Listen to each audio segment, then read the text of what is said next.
مفتاح جديد من مفاتيح الرشاقة. مرحبا بكم في التحدي الثاني من تحديات ريجيمات مريومة.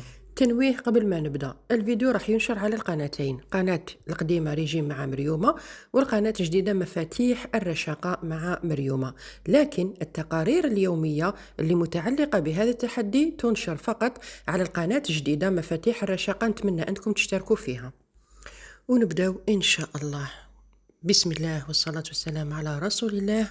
وما تنساوش الدعاء لغزة، اللهم انصر الإسلام والمسلمين. وسمحوا لي شوية على صوتي، راني شوية تعبانة بعد عيد الأضحى. نقراو برك هاد زوج تعليقات ونفوتوا للتحدي إن شاء الله. الأخت سيسي راهي تقول بلي عجبتها فكرة القناة الجديدة على خاطر في القناة القديمة ما عرفتش كيفاش دير تحديات وحدها. مرحبا بيك حبيبتي. أما الأخت عيشة فراهي في التحدي الأول في القناة الجديدة وما زالت تقول عاونوني، يعني نفهم باللي ما سمعتيش الفيديو حبيبتي. أخواتي، ما يقدروش الناس يعاونوكم إذا نتوما ما بذلتوا حتى جهد. على الأقل سمعي الفيديو، لما تسمعي الفيديو للآخر راح تفهمي بأنك في الفيديو الأول. لازم تسمعوا أخواتي الفيديوهات باش تعرفوا كيفاش تبداو. إذا كان تبقاو فقط تسمعوا نصف دقيقة من فيديو قسمة تكتبوا برك تعليق تعاونيني عاونيني، ما نقدرش نعاونك. لازم انت ثانيك تبذلي مجهود من جهتك. إذن جيبوا لنا هذاك الدفتر اللي هضرنا عليه المرة اللي فاتت اللي تكتبوا فيه التحديات باش تكتبوا التحدي الثاني. التحدي الثاني ما تقدروش تديروه لو كان ما تديروش التحدي الأول، والتحدي الثالث ما تقدروش تديروه لو كانت ما تديروش التحدي الأول والثاني. التحدي الرابع ما تقدروش تديروه لو كان ما تديروش التحدي الأول والثاني والثالث، وهي رايحة. كل التحديات راهي مرتبة ومدروسة بطريقة باش تعلمكم التدريج باش توصلوا لمرحلة التحكم في الشهية المفرطة. يعني ما تسييش تصوتي التحديات غير تسمعي هذا تروحي تجري ديريه، على خاطر راح تفشلي وما تقدريش تكملي. بعد ما كملت التحدي الأول اللي فيه أسبوعين، بالصح أسبوعين نقولوا فقط من أجل القناة باش نديروا تحديات جديدة، بصح هي في الحقيقة التحدي الأول ما عندوش وقت يخلص فيه، وهو كافي لفقدان الوزن ولتثبيته. إذا ما حبيتيش تزيدي تحديات أخرى تقدري تكتفي به فقط. بصح حنا باش نخلقوا نوع من الحماس، نوع من النشاط، نوع من المعاندة، نوع من يعني كسر الروتين، نديروا هذه التحديات الأخرى. بعد ما كملت التحدي الأول لمدة 15 يوم درك تبدأي التحدي الثاني. وبما أنه جاء مباشرة بعد عيد الأضحى لازم تبدأي بالتنظيف. التنظيف هو أنك ديري نهار ما تاكليش فيه الماكلة الطيبة. يوم ملي تنوضي الصباح تقدري تشربي قهوة نتاعك وحدها بدون سكر، معليش ديري لها شوية حليب إذا كان ما تقدريش تشربيها وحدها، ولا مثلا تشربي تيزانة ولا لاتاي إذا موالفة بهم. من بعد من تماك وانتي فقط تاكلي في الخضر النيئة والفواكه والياغورت الطبيعي وتشربي في الديتوكس. دوك نشرح لك كل حاجة وحدها. كل الخضر اللي تقدري تاكليهم نيئة مسموحة، بشرط تغسليهم مليح مليح، ولما تاكليهم ما ديري لهم لا ملح لا خل لا فينيغرات لا زيت لا والو، يعني خضر هكاك على الطبيعة ديالها. وقد ما كليتي كثر قد ما راح تنجحي في التنظيف أكثر وأكثر. التنظيف ماهوش ريجيم وإنما غسل للأمعاء، تنظيف للأمعاء وتطهير للكبد من السموم.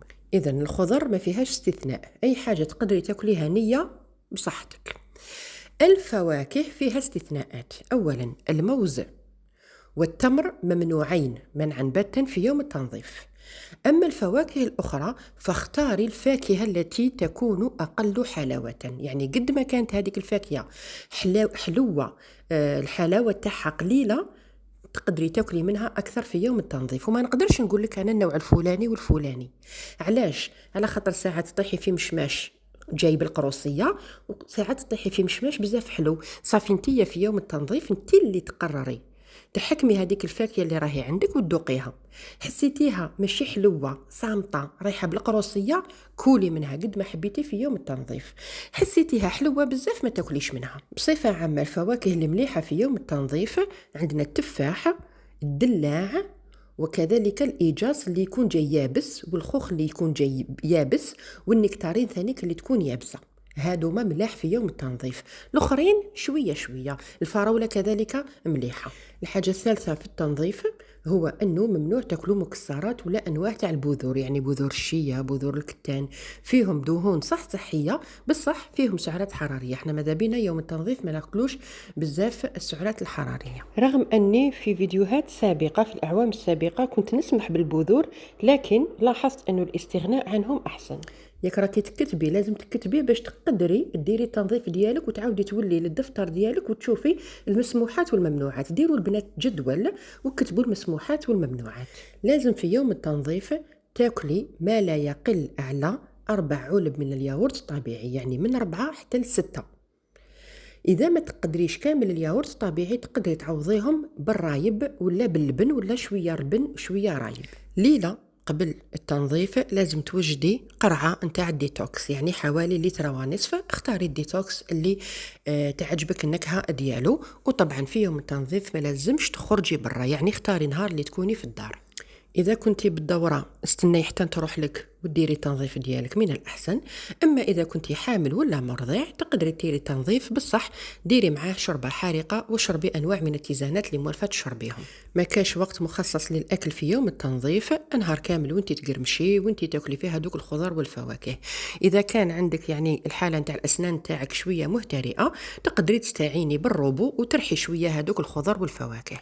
الناس اللي عندهم الامراض المزمنه ممنوع عليهم التنظيف، خاصه اللي مرض بالسكر قادر يهبط لكم بزاف السكر وتطيحوا في ليبوغليسيمي. نخلي لكم في صندوق الوصف اذا راكم تشوفوا في الفيديو من القناه الاولى روابط الفيديوهات القديمه كيما درنا التنظيف من قبل وفيهم حتى نماذج. اما اذا راكم تشوفوا في الفيديو من خلال القناه الجديده مفاتيح الرشاقه، القناه مازال ما راهيش مفعله باش ننشر فيها روابط، صافيك لازم تروحوا للقناه القديمه باش تقدروا تشوفوهم. بعد ما تكملي ديري التنظيف ديالك عاودي يولي للتحدي الاول وعاودي يولي للتنظيم الغذائي والاعتدال اللي شفتيه في التحدي الاول حتى يلحق الوقت ان شاء الله ونديروا التحدي الثالث. نعاود لكم ملخص كاش حاجه نسيتها. يوم التنظيف لازم تكوني في الدار ما تخرجيش، لازم تحضري ليله من قبل ديتوكس من اختيارك، تشربي هذاك الديتوكس خلال اليوم كاملا وتزيدي تشربي كميات معتبره من الماء، تاكلي كل انواع الخضر اللي تكون تقدري تاكليها نيئه بصح ما ديري لها لا فينيغرات لا خل لا ملح لا زيت لا والو، يعني تاكل هكذاك نيئه طبيعيه. الكميه غير محدوده وكل ما كليتي كثر كل ما تعطيك نتيجه احسن. بالنسبه للفواكه كذلك تقريبا كلها مسموحه بصح لازم تذوقي قبل هذيك الفاكهه اللي عندك وتشوفي درجه الحلاوه ديالها. اذا كان بزاف حلوه ايفيتيها ما تاكليهاش كما التمر والبنان ممنوعين، والاخرين اذا حسيتيها بزاف حلوه ما تاكليهاش، اذا حسيتيها شويه شويه كلي منها كميه قليله، واذا حسيتيها ناقصه في الحلاوه كما الدلاع مثلا معمر غير بالماء هذاك تقدري تاكلي منه كميه اللي حبيتي في يوم التنظيف. قلنا القهوه مسموح انك تشربي نقولوا فنجان صباح فنجان عشيه على خاطر يوجعك راسك نهار التنظيف. الحليب من الاحسن ما تشربيهش غير اذا كان ما تقدريش تشربي القهوه ديالك بلا حليب، معليش تخلطي شويه فقط قسمه تجوزيها. كل انواع المكسرات والاجبان والبذور ممنوعين في يوم التنظيف، ولازم تاخذي كميه مليحه من الياغورت الطبيعي ولا اللبن ولا الرايب باش تعوضي المعده نتاعك بالبكتيريا الحميده البيفيدوس اللي تكوني غسلتيه بالتنظيف. لازم تعوضي باش المعده تاعك تقدر تهضم احسن.